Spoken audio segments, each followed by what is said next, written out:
friend, Nicholas. What is he gonna do? He's gonna take Queen and he's gonna take her skin off and he's gonna stick her in a jar and make her glow. Does that sound cool? That's what is he gonna do? And then maybe we'll get her back, who knows? Ooh, and then he can have a snake come out. And I'm keeping her in my room. You want to keep Queen in your room? Yeah, She's huge. if she gives it back. Okay, let's see. Okay? Okay. I want to see him do it. Oh, it takes too long. You're a weirdo. Please. You want to see him cut this snake's guts? Yeah?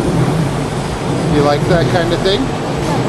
Just want to see how he makes it glow. So people make special marbles that look like eyes, so they can put them in. So the fake eyes popped out? Yeah, No, the real eyes kind the of real eyes are gone. are gone. So they put in some fake eyes, and it has the feathers because. Do you know? Have you seen like a leather jacket? Yeah, so that's made from animal as well. So you can do certain processes to it. You can take away all the nasty stuff, and then it'll keep just the leather. So we brought Queen today to Nighttime Nicholas. Hey, He's giving us a little tour. So yeah, show us whatever you think's interesting. Tell us about what you do. I do a process called diaphonization. It's an old process that people used to do that people don't really do anymore. And the process makes basically muscles and tissues transparent and then stains the skeleton. So there's special dyes that are used that highlight the different components of the skeleton, for example, bone and cartilage. So it differentiates those two things in addition to having the skin and muscles transparent, so it's almost like a gummy bear with like a tie-dyed skeleton. Would you be able to show us a few? Yeah, absolutely. I have these out, which I was working on. So these are rats. You can see the cartilage in the sternum there. That's all blue, and then the bones that make up the rest of the sternum. So it differentiates too. You can see like the composition of the ribs there. This one's quite young, so there's cartilage even in the skull because the skull hasn't fully fused together yet. The pelvis hasn't fully fused together either, so you can see the different components of that area as well. What's the most interesting one you got Are here? you gonna sell them? Yeah, that's what he does. I'm gonna sell them. Thank you for raising your hand. What are those? These ones are rats as well, so I'm taking them from here. I'm fixing them up a bit. Why are they still there? They're still there because I haven't had time to get to them. It takes time. It takes time, Avery, for him. He goes through all sorts of different steps.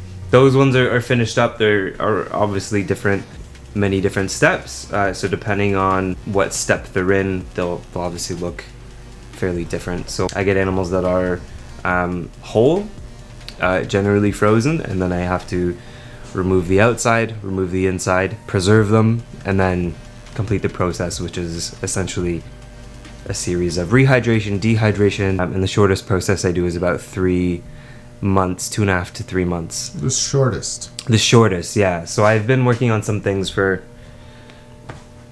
a year and a half, 2 years that I'm still working on. I think some of the longest processes that I've completed are about a year and a half of processing. So it changes depending on the animal itself, the composition of the animal, whether they're a mammal or a reptile, and then the size of the animal as well. There are so many factors that change the results, change the length of the process, things like the temperature. So depending on what season I'm working in, whether or not my studio's temperature regulated at that time, changes in pressure in the atmosphere can change the results as well. So being able to control as much of those variables as possible is very important, and then also knowing how to work within those changing variables as well.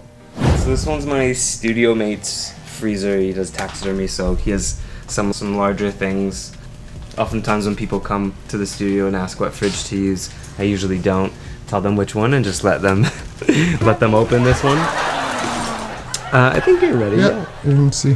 What are those? A lot of freezer burn, but a lot of just larger things. Oh, is Is that a swan?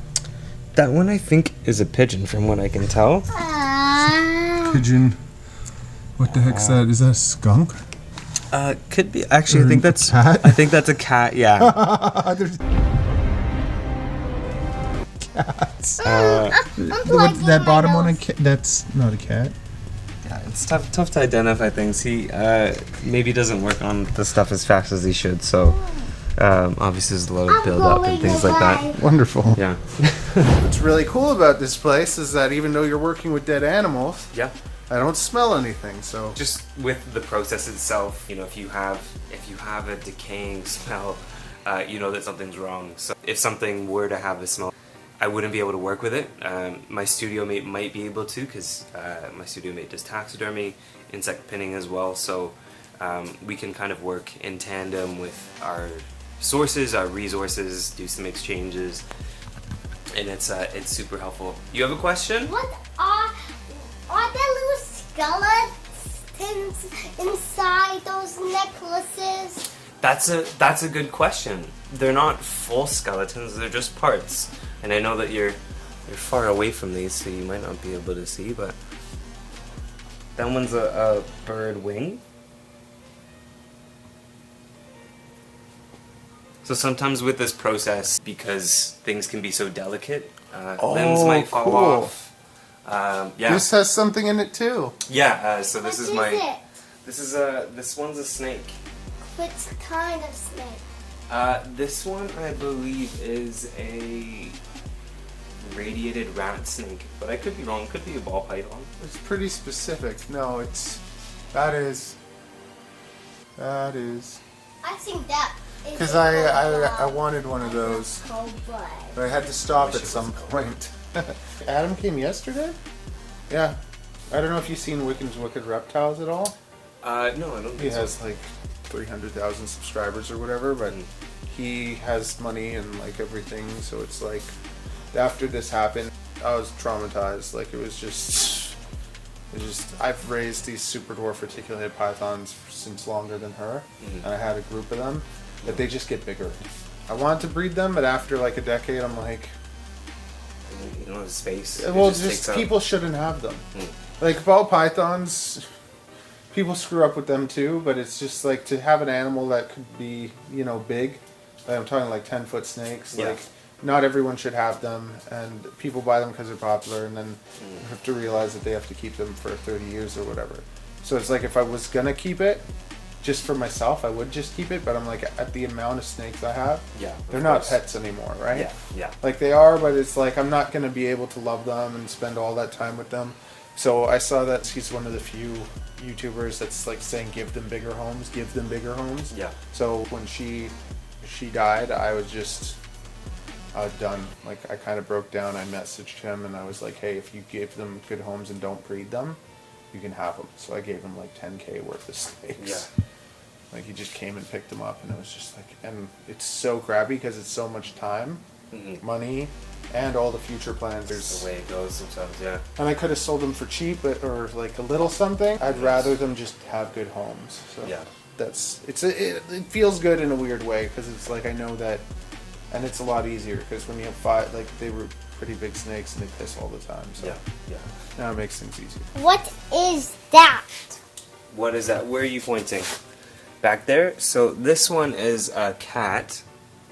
It's quite a large cat. And I got another question. You have another question? Oh, And it's super big and it's right here somewhere. Where did they go?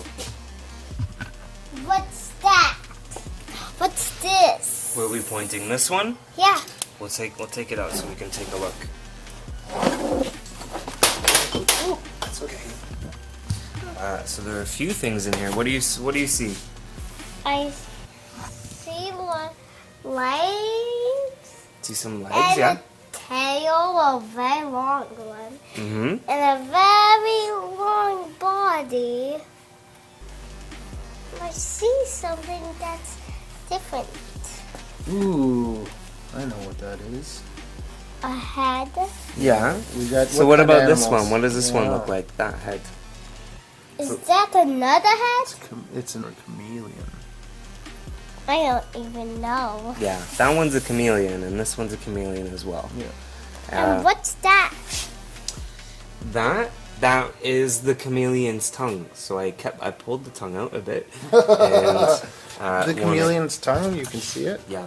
So Let's it's in there. Oh, you pulled its tongue out? Yeah, just to process it. And a then are you bit, going to kind of put it back in and put it back together? I might pose it and have the tongue coming out. Maybe have it like a sort of action pose. Yes. And I also have another. Oh. What is that? That one is a snake. It's a Palestinian viper. And let's tell the camera about this one. The one in the back there? Mhm. That's the second time you're asking about that one. You want to see it up close. And I just want the camera to hear about that. Oh, really? Okay. So this one is a chicken, but it looks weird. What do Looks you like see? it has- Two bodies are growing out of it. Two bodies are growing out of it. Absolutely. So if you look at the side, you can kind of see they look like limbs that are coming out. So sometimes this happens when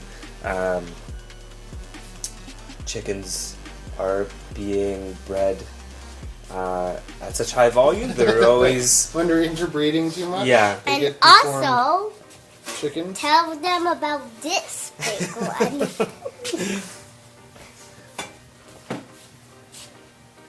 So this one is quite large. Is this what's the largest one you got here? I'd say probably this guy. Oh, that this is so cool. So this one's an owl, and I posed it. An so owl. Why doesn't have the furry tail? It doesn't have the furry tail because I removed the outside. He took the skin off. It's like if I peeled your skin off your body. That's what he does. But there's no bones in the tail. There are. So remember we were talking about that peacock? Mhm. So this would be like the inside of that peacock.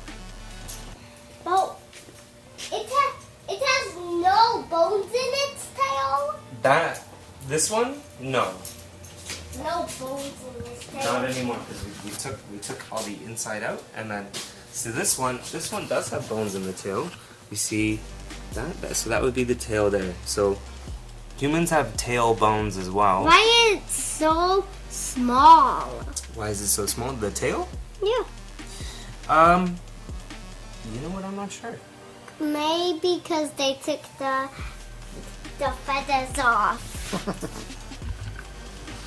And one more question. One more question. okay. Okay. To tell the camera, what is that big thing?